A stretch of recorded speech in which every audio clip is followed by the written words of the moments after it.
all these handful, a dozen or so lawmakers I worry about each day, and said every one of you should get that story printed out and send it to anybody giving you grief. Goddamn right. Yeah, We sent Andrew Breitbart down there. yeah, Yeah, good stuff. yeah. He's our Well, man, you know. well, it has been amazing to me the massive amount of attention.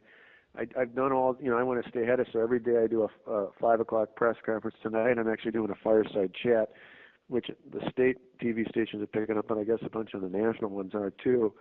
And in the last couple of days, when I do the TV shows, I've been going after Obama because he's stuck it, although he's backed off now, but he stuck his nose in here. And I said, they asked me what I thought about it. I said, last time I checked, this guy's got a much bigger budget deficit than we do. Maybe he should worry about that and not stick his nose in Wisconsin's business. But we've had all the national shows. We were on Hannity last night. I did Good Morning America and the Today Show and all that sort of stuff was on Morning Joe this morning. We've done Greta. We're going to keep getting our message out. Mark Levine last night, and I got to tell you, the response from around the country has been phenomenal. I had Brian, the new governor over in Nevada, called me last night and said he was out in the Lincoln Day circuit the last 2 weekends, and he was kidding me. He's new as well as me. He said, "Scott, don't come to Nevada because I'd be afraid you'd beat me running for governor."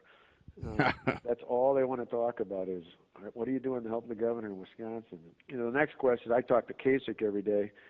John's got to stand firm in Ohio. I think we can do the same thing with Rick Scott in Florida. I think Snyder, if he got a little more support, probably could do that in Michigan. I mean, you start going down the list, a lot of us, there's a lot of us new governors who got elected to do something big. You're the So this is first our moment. domino. Yep, this is our moment. Yeah. What else? Now, We're what else could we do for you down there? Well, the biggest thing going to be, and your guy on the ground's probably seeing this, is two things. One, our members originally got freaked out by all the bodies here. Although I told them an interesting story after I was first elected county executive in Milwaukee, of all places. The first budget I put through was pretty bold, aggressive. The union went nuts on me and got all sorts of grief. But a couple of weeks later, I'm in a Veterans Day parade. And I'm going down the line, and usually, unless you're a veteran or we're marching with a veterans group, politicians all get polite applause, but nobody gets up. I come down the line, 40, 50 people in a row, hands up, thumbs up, cheering, screaming, yelling, way to go, hang in there, Walker. And then after about 40 or 50 people like that, there's a guy flipping me off. This goes on, 40, 50, right thing. The people who know it's right will cheer you. They'll applaud you. They'll run through a wall for you. And the people who don't like you, they're going to flip you off. But stop worrying about them, because the other day there were 70,000. Probably 2/3 were against the bill, 1/3 were for. 70,000 people at the Capitol. All week there's been 15 to 30,000 a day. But I remind all our lawmakers that there's 5.5 million people in this state. And just because a bunch of guys who can jump off of work because of their union rules doesn't mean the rest of the people in your district aren't with them. So one thing for your question is the more groups that are encouraging people not just to show up, but to call lawmakers and tell them to hang firm with the governor, the better. Because the more they get that reassurance, the easier it is for them to vote yes.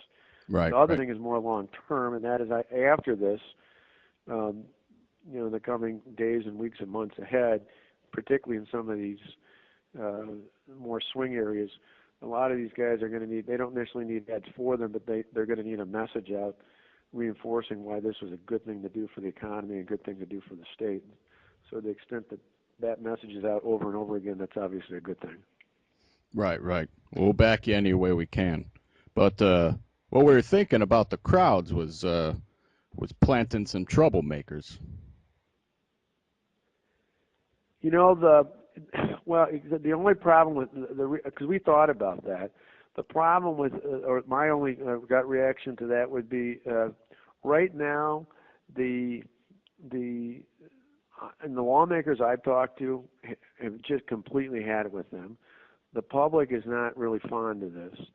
The teachers union did some polling and focus groups, I think, and found out that the public turned on them the minute they closed school down for a couple of days. The guys we got left are largely from out of state, and I keep dismissing it in all my press comments, saying, they're mostly from out of state. My only fear would be is if there was a ruckus caused, is that would scare the public into thinking maybe the governor's got to settle to avoid all these problems. Whereas I'm saying, hey, we can handle this. People can protest. This is Madison, full of the 60s liberals. Let them protest. It's not going to affect us. And as long as we go back to our homes and the majority of people are telling us we're doing the right thing, let them protest all they want. So that's my gut reaction, is that I think it's actually good if they're constant, they're noisy, but they're quiet, nothing happens, because sooner or later the media stops finding them interesting. Well, not the liberal bastards on MSNBC.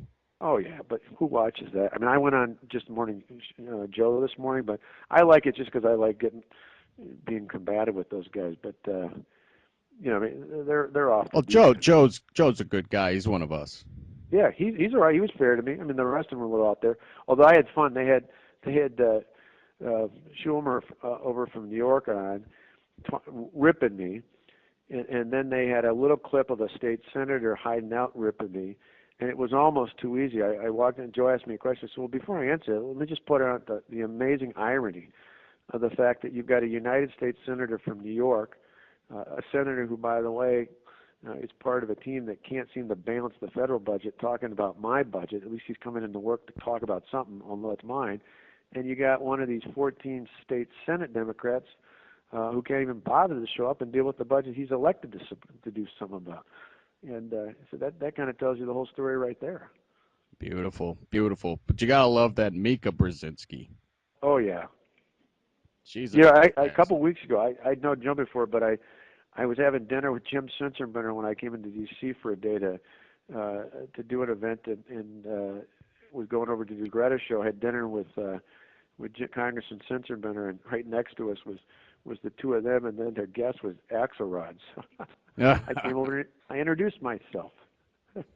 That son of a bitch. Yeah, no kidding, huh? Introduced myself, and he said, I said, I figure you probably knew who I was since your boss was in campaigning against me, but it's always good to let them know you know what's going on. Well, good. It's good catching up with you. Yeah, well, thanks. This is an exciting time. This is, I told my cabinet, I had a dinner Monday right after the 6th. Came home from the Super Bowl where the Packers won. That Monday night, I had all my cabinet over to the residence for dinner. Talked about what we were going to do, how we were going to do it. We'd already kind of built plans up, but it was kind of the last hurrah before we dropped the bomb. And I stood up and I pulled out a picture of Ronald Reagan. And I said, this may seem a little melodramatic, but 30 years ago, Ronald Reagan, whose 100th birthday we just celebrated the day before, had one of the most defining moments of his political career, not just his presidency, when he fired the air traffic controllers. And I said, to me, that moment was more important than just for labor relations or even the federal budget. That was the first crack in the Berlin Wall in the fall of communism, because from that point forward, the Soviets and the communists knew that Ronald Reagan wasn't a pushover. And I said, this may not have as broad a world implications, but in Wisconsin's history, little did I know how big it would be nationally, Wisconsin's history, I said, this is our moment. This is our time to change the course of history. And this is why it's so important that they were all there. I had a cabinet meeting this morning. I reminded them of that. I said, for those who thought I was being melodramatic, you now know it was purely putting it in the right context. Well, I'll tell you what, Scott. Once you crush these bastards, I'll fly you out to Cali and really show you a good time. All right, that would be outstanding. Thanks for all the support and helping us move the cause forward, and we appreciate it. We're doing it the just and right thing for the right reasons, and it's all about getting our freedoms back. Absolutely, and we have a little bit of vested interest as well. Well, that's just it. The bottom line is we're gonna get the world moving here because it's the right thing to do. All right then. Thanks a million. Bye-bye. Bye now.